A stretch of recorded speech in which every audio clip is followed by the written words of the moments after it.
જય શ્રી કૃષ્ણ. રાધે રાધે. સ્વાગત છે તમારું મારી યુટ્યુબ ચેનલમાં. ઘણા દિવસો પછી આપણે મળીએ છીએ. શ્રીમદ ભાગવતનો જે સત્સંગ હતો અધૂરો, તે હવે પાછો ફરીથી આપણે ચાલુ કરીએ છીએ. શ્રીમદ ભાગવતના સત્સંગમાં આપણે અધ્યાય 3 છે એ આજે લેવાનો છે, ભગવાનના અવતારનું વર્ણન. શ્રી સુતજી કહે છે, સૃષ્ટિના આરંભમાં ભગવાને લોકોના નિર્માણની ઈચ્છા કરી. ઈચ્છા થતાં જ તેમણે મહત્ત્વાદી સાધનો દ્વારા ઉત્પન્ન 10 ઇન્દ્રિયો, 1 મન અને 5 ભૂત, આ 16 કળાયુક્ત પુરુષ રૂપ ધારણ કર્યું. તેઓ કારણ જળમાં શયન કરતા હતા. ત્યારે તેમણે યોગ નિદ્રાનો વિસ્તાર કર્યો અને તેમના નાભી સરોવરમાંથી એક કમળ પ્રગટ થયું અને તે કમળમાંથી પ્રજાપતિઓના અધિપતિ બ્રહ્માજી ઉત્પન્ન થયા. ભગવાનના તે વિરાટ રૂપના અંગ પ્રત્યંગમાં જ સમસ્ત લોકોની કલ્પના કરવામાં આવી છે. તે ભગવાનનું વિશુદ્ધ સત્વમય શ્રેષ્ઠ રૂપ છે. તે ભગવાનનું સગુણ રૂપ છે. આ વિરાટ બ્રહ્માંડ રૂપમાં ભગવાનનું જે સગુણ રૂપ છે, તત્વજ્ઞાનીઓ તેમાં પોતાની દિવ્ય દ્રષ્ટિથી બ્રહ્મનું દર્શન કરે છે. ભગવાનનું તે રૂપ હજારો પગ, જાંઘો, ભુજાઓ અને મુખના કારણે અત્યંત વિલક્ષણ છે. તેમાં હજારો મસ્તક, હજારો કાન, હજારો આંખો અને હજારો નાસિકાઓ છે. હજારો મુકટ, વસ્ત્ર અને કુંડળ વગેરે આભૂષણોથી તે ઉલ્લસિત છે. ભગવાનનું આ જ પુરુષ રૂપ, જેને નારાયણ કહે છે, અનેક અવતારોનો અક્ષય કોષ છે. એમાંથી જ બધા અવતાર પ્રકટ થયા છે. આ રૂપના નાનામાં નાના અંશથી દેવતા, પશુ, પક્ષી, મનુષ્ય વગેરે યોનિઓની સૃષ્ટિ બને છે. તે પ્રભુએ જ પહેલા કૌમાર સર્ગમાં સનક, સનંદન, સનાતન અને સનત કુમાર, આ 4 બ્રાહ્મણના રૂપમાં અવતાર લીધો અને અત્યંત કઠોર અખંડ બ્રહ્મચર્યનું પાલન કર્યું. બીજી વાર આ સંસારના કલ્યાણ માટે સમસ્ત યજ્ઞોના સ્વામી તે જ ભગવાને રસાતલમાં ગયેલી પૃથ્વીને બહાર કાઢવા માટે વરાહરૂપ લીધું. ઋષિઓની સૃષ્ટિમાં તેમણે દેવર્ષિ નારદના રૂપમાં 3જો અવતાર લીધો અને સાત્વત તંત્રનો ઉપદેશ, જેને નારદ 5 રાત્ર કહે છે, કર્યો. એમાં કર્મો વડે કર્મબંધનમાંથી કેવી રીતે મુક્તિ મળે છે એનું વર્ણન છે. ધર્મપત્ની મૂર્તિના ગર્ભથી તેમણે નર નારાયણ રૂપે 4થો અવતાર લીધો.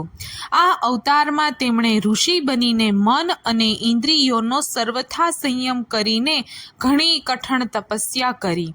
5મા અવતારમાં તેઓ સિદ્ધના સ્વામી કપિલના રૂપમાં પ્રકટ થયા અને તત્વ નિર્ણય કરનારા સાંખ્યશાસ્ત્ર કે જે સમય પરિવર્તનને લીધે લુપ્ત થઈ ગયું હતું, તેનો આસુરી નામના બ્રાહ્મણને ઉપદેશ કર્યો. અનસૂયાએ વરદાન માગવાથી 6થા અવતારમાં તેઓ અત્રિપુત્ર દત્તાત્રેય થયા. આ અવતારમાં તેમણે અર્લક, પ્રહલાદ વગેરેને બ્રહ્મ જ્ઞાનનો ઉપદેશ કર્યો. 7મી વાર રુચિ પ્રજાપતિની આકુતિ નામની પત્નીથી તેમણે યજ્ઞ રૂપે અવતાર લીધો અને પોતાના પુત્ર યામ વગેરે દેવતાઓ સાથે સ્વયંભૂ મન્વંતરનું રક્ષણ કર્યું. રાજા નાભીની પત્ની મેરુ દેવીના ગર્ભથી ઋષભદેવના રૂપમાં ભગવાને 8મો અવતાર લીધો. આ રૂપમાં તેમણે પરમહંસોનો માર્ગ કે જે બધા જ માટે આશ્રય માટે વંદનીય બતાવ્યો. ઋષિઓની પ્રાર્થનાથી તેઓ 9મી વાર રાજા પૃથુ રૂપે અવતીર્ણ થયા. હે શૌનકાદિ ઋષિઓ, આ અવતારમાં તેમણે પૃથ્વીમાંથી સમસ્ત ઔષધિનું દોહન કર્યું. તેથી આ અવતાર સૌ માટે ઘણો જ કલ્યાણકારી થયો. ચાક્ષુષ મન્વંતરના અંતે જ્યારે સઘળું ત્રિલોક સમુદ્રમાં ડૂબી રહ્યું હતું, ત્યારે તેમણે મત્સ્ય રૂપે 10મો અવતાર લીધો અને પૃથ્વી રૂપી નૌકા પર બેસાડીને આગલા મન્વંતરના અધિપતિ વૈવત્સનું મનુનું રક્ષણ કર્યું. જે સમયે દેવો અને દૈત્યો સમુદ્ર મંથન કરી રહ્યા હતા, તે સમયે 11મો અવતાર ધારણ કરીને ભગવાને કચ્છ રૂપ મંદારાચળ ને પોતાની પીઠ પર ધારણ કર્યો. 12મી વાર ધન્વંતરીના રૂપમાં અમૃત લઈ સમુદ્રમાંથી પ્રગટ થયા અને 13મી વાર મોહિની રૂપ ધારણ કરી ને દૈત્યોને મોહિત કર્યા અને દેવોને અમૃત પીવડાવ્યું. 14મા અવતારમાં તેમણે નરસિંહ રૂપ ધારણ કર્યું અને અત્યંત બળવાન દૈત્યરાજ હિરણ્યકશિપુની છાતી પોતાના નખોથી અનાયાસ એ રીતે ચીરી નાખી કે જે રીતે ચટાઈ બનાવનારા વાંસને ચીરી નાખે છે. 15મી વાર ભગવાન વામનનું રૂપ ધારણ કરીને દૈત્યરાજ બલિના યજ્ઞમાં ગયા. તેઓ ઈચ્છતા તો હતા ત્રિલોકનું રાજ્ય, પણ માગી તેમણે માત્ર 3 ડગલા પૃથ્વી. પરશુરામ રૂપે 16મા અવતારમાં તેમણે જ્યારે જોયું કે રાજાઓ બ્રાહ્મણના દ્રોહી બની ગયા છે, ત્યારે ક્રુદ્ધ થઈ તેમણે પૃથ્વીને 21 વાર ક્ષત્રિય વિહોણી બનાવી. એ પછી 17મા અવતારમાં સત્યવતીના ગર્ભથી પરાશરજી દ્વારા તેઓ વ્યાસના રૂપમાં અવતર્યા. તે સમયે લોકોની સમજ અને ધારણા શક્તિ ઓછી જોઈને એમણે વેદરૂપી વૃક્ષની શાખાઓ બનાવી. 18મી વાર દેવતાઓનું કાર્ય સંપન્ન કરવાની ઈચ્છાથી તેમણે રાજાના રૂપમાં રામાવતાર લીધો અને સમુદ્ર પર સેતુ બાંધવો, રાવણવધ વગેરે ઘણી બધી વીરતાપૂર્ણ લીલાઓ કરી. 19મા અને 20મા અવતારોમાં તેમણે યદુવંશમાં બરણામ અને કૃષ્ણ રૂપમાં પ્રકટ થઈને પૃથ્વીનો ભાર ઉતાર્યો. આ પછી કળિયુગનું આગમન થયું હોય. મગધ દેશ બિહારમાં દેવતાઓના દૈત્ય દ્વેષી દૈત્યના મોહિત કરવા માટે અજનના પુત્ર રૂપમાં ભગવાનનો બુદ્ધાવતાર થશે. આનાથી પણ ઘણું પછી જ્યારે કળિયુગનો અંત નજીક હશે, ત્યારે રાજાઓ ઘણું કરીને લૂંટારાઓ બની જશે, ત્યારે જગતના રક્ષક ભગવાન વિષ્ણુ યશ નામના બ્રાહ્મણને ઘેર કલ્કી રૂપે અવતરશે. હે શૌનકાદિ ઋષિઓ, જેમ અગાધ સરોવરમાંથી નાના નાના હજારો નાળા નહેરો નીકળે છે, તે જ રીતે સત્વના નિધિ ભગવાન શ્રી હરિના અસંખ્ય અવતારો થયા છે. ઋષિ, મનુ, દેવતા, પ્રજાપતિ, મનુપુત્ર અને જેટલા પણ મહાશક્તિશાળીઓ છે તે સઘળાય ભગવાનના જ અંશ છે. આ બધા અવતારો તો ભગવાનના અંશ અવતાર અથવા કલા અવતાર છે, પરંતુ ભગવાન શ્રી કૃષ્ણ તો સ્વયં ભગવાન અવતારી જ છે. જ્યારે લોકો દૈત્યોના અત્યાચારથી વ્યાકુળ થઈ ઉઠે છે, ત્યારે યુગે યુગે અનેક રૂપ ધારણ કરી ને ભગવાન તેમનું રક્ષણ કરે છે. ભગવાનના દિવ્ય જન્મોની આ કથા અત્યંત ગોપનીય રહસ્યપૂર્ણ છે. જે મનુષ્ય એકાગ્ર ચિત્તે નિયમપૂર્વક સંધ્યાકાળે અને પ્રાતઃકાળે પ્રેમપૂર્વક આનો પાઠ કરે છે, તે બધા દુઃખોમાંથી છૂટી જાય છે. આ સંપૂર્ણ વિશ્વ ચૈતન્ય સ્વરૂપ પરમાત્માનું સ્થૂળ રૂપ છે. જ્યારે ભગવાને મહતત્વાદી સાધનોથી માયાના ગુણો દ્વારા પોતે જ પોતાના માટે પ્રપંચનું નિર્માણ કર્યું છે. જેમ વાદળ વાયુને આશ્રયે રહે છે, પરંતુ અલ્પબુદ્ધિના મનુષ્યો વાદળને આકાશમાં આરોપ કરે છે, તેવી રીતે ધૂળના રજકણો વાયુમાં ન હોવા છતાં તેનો વાયુમાં આરોપ કરે છે. તેવી જ રીતે અવિવેકી મનુષ્ય બધાના સાક્ષી આત્મામાં સ્થૂળ દૃશ્ય જગતનું આરોપણ કરે છે. આ સ્થૂળ રૂપથી પર એક સૂક્ષ્મ અવ્યક્ત એવું અપરિણિત ગુણોથી વ્યુહિત રૂપ છે, જે સ્થૂળ શરીરની જેમ ન તો સાકાર છે અને ન તો સાંભળવામાં પણ આવે છે. તે સૂક્ષ્મ શરીર છે. આત્માનો તેમાં પ્રવેશ થવાથી તેની સંજ્ઞા જીવ થઈ જાય છે અને તેનો વારંવાર જન્મ થાય છે. ઉપરયુક્ત સૂક્ષ્મ અને સ્થૂળ શરીર અવિદ્યાને કારણે આત્મામાં આરોપિત થાય છે.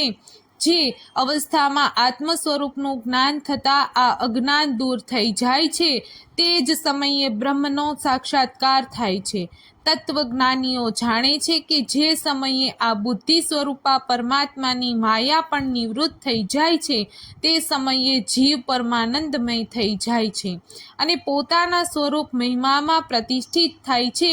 વાસ્તવમાં જેમનો જન્મ પણ નથી અને જેમનું કર્મ પણ નથી, તે હૃદયેશ્વર ભગવાનના અપ્રાકૃત જન્મ અને કર્મોનું તત્વજ્ઞાનીઓ આ રીતે વર્ણન કરે છે, કારણ કે તેમના જન્મ કર્મ એ વેદોનું અત્યંત ગોપનીય રહસ્ય છે. ભગવાનની લીલા અમોઘ છે. તેઓ લીલાથી જ આ સંસારનું સર્જન, પાલન અને સંહાર કરે છે, પરંતુ તેમાં આસક્ત થતા નથી. પ્રાણીઓના અંતઃકરણમાં છુપાયેલા રહી જ્ઞાનેન્દ્રિયો અને મનના નિયંતાના રૂપમાં તેમના વિષયોને ગ્રહણ પણ કરે છે, પરંતુ તેમનાથી અળગા રહે છે. તેઓ પરમ સ્વતંત્ર છે. વિષયો ક્યારેય તેમને લિપ્ત કરી શકતા નથી. જેમ જાદુગર અથવા નટના સંકલ્પ અને વચનોથી કરાયેલી કરામતને અજાણ્યો માણસ સમજી શકતો નથી, તેવી જ રીતે પોતાના સંકલ્પ અને વેદવાણી વડે ભગવાનના પ્રકટ કરેલા આ અનેક નામો અને રૂપોને તથા તેમની લીલાઓને કુબુદ્ધિનો જીવ ઘણી બધી તર્ક યુક્તિઓ વડે પણ ઓળખી શકતો નથી. ચક્રપાણી ભગવાનના શક્તિ અને પરાક્રમ અનંત છે, એનો કોઈ તાગ પામી શકતું નથી. તેઓ સમસ્ત જગતના નિર્માતા હોવા છતાં પણ તેનાથી સર્વથા પર છે. તેમના સ્વરૂપને અથવા તેમની લીલાના રહસ્યને તે જ જાણી શકે છે. જે નિત્ય નિરંતર નિષ્કપટ ભાવથી તેમના ચરણ કમળનો દિવ્ય ગંધનું સેવન કરે છે, સેવા ભાવથી તેમના ચરણોનું ચિંતન કરતો રહે છે. હે શૌનકાદિ ઋષિજનો, તમે બધા જ સૌભાગ્યશાળી અને ધન્ય છો કે આ જીવનમાં અને વિઘ્નો અડચણોથી ભરેલા આ સંસારમાં સમસ્ત લોકોના સ્વામી ભગવાન શ્રી કૃષ્ણ સાથે એવો સર્વાત્મક આત્મભાવ ધરાવો છો, એવો અનિર્વચનીય અનન્ય પ્રેમ કરો છો કે જેનાથી આ જન્મ મરણ રૂપી સંસારના ભયંકર ચક્રાવામાં ફરીથી પડવું પડતું નથી. ભગવાન વેદવ્યાસે વેદોના જેવું ભગવાનના ચરિત્રથી પરિપૂર્ણ આ ભાગવત નામનું પુરાણ રચ્યું છે.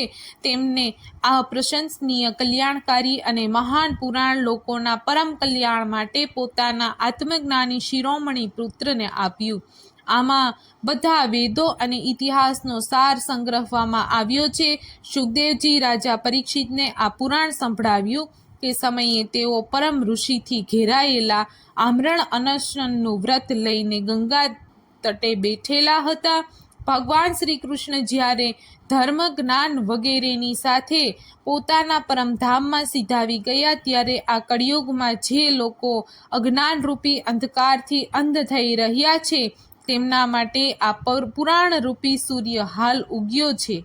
હે શૌનકાદિ ઋષિજનો, જ્યારે મહોતેજસ્વી શ્રી સુખદેવજી મહારાજ ત્યાં આ પુરાણની કથા કહી રહ્યા હતા, ત્યારે હું પણ ત્યાં બેઠેલો હતો. ત્યાં જ મેં તેમની કૃપાપૂર્ણ અનુમતિથી તેનું અધ્યયન કર્યું. મારું જેવું અધ્યયન છે અને મારી બુદ્ધિએ જેટલું અને જે રીતે તેનું ગ્રહણ કર્યું છે, તે અનુસાર તે હું તમને સંભળાવીશ. ઇતિ શ્રીમદ ભાગવત મહાપુરાણ વિશે અધ્યાય 3 સમાપ્ત. શ્રી વલ્લભાધીશ કી જય. આજનો સત્સંગ અહીં પૂરો થાય છે. આવતીકાલે ફરી મળીશું. ત્યાં સુધી ચેનલમાં જોડાઈને રહેજો. વિડીયોને લાઇક, શેર કરી ચેનલને સબસ્ક્રાઈબ કરજો અને વિડીયોને અંત સુધી જોજો. આવતીકાલે આપણે ચોથો અધ્યાય લેવાનો છે, મહર્ષિ વ્યાસનો અસંતોષ. જય શ્રી કૃષ્ણ, જય ગિરિરાજ.